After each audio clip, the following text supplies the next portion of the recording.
Buonasera e ben ritrovati con l'informazione flash di newsicilia.it. In apertura la questione frana a Niscemi. Stamani si è svolto un vertice operativo in comune, presente anche il presidente della regione siciliana Renato Schifani, che ha assicurato soluzioni abitative per tutte le famiglie. Il capo della protezione civile siciliano ha spiegato invece che durante il sopralluogo nella zona rossa l'intera collina scende verso la piana di Gela. L'allarme è stato lanciato anche da Riccardo Ferraro, consigliere della Società Italiana di Geologia Ambientale, che ha sottolineato come i terreni sabbiosi come quelli di Niscemi hanno un angolo di resistenza al taglio di circa 35 gradi e che la frana è destinata ad avanzare.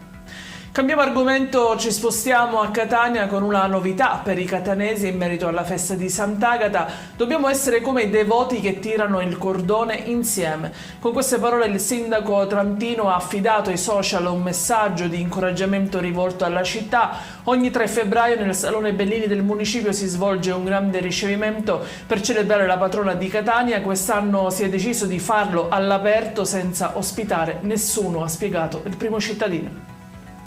11 ore di attesa al pronto soccorso del Policlinico di Messina è quanto denunciato da un genitore che ha accompagnato la figlia per forti dolori addominali e alla schiena. Sdegno e indignazione per quanto accaduto, ha detto l'uomo, intanto dal nosocomio replicano che nessuno è stato abbandonato.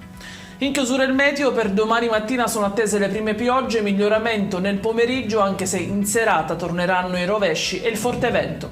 Ed è tutto per questa edizione, vi ricordo come sempre che i dettagli su queste notizie e molte altre li trovate sul nostro sito e sui nostri canali social. Grazie per averci seguito e a domani con nuovi aggiornamenti.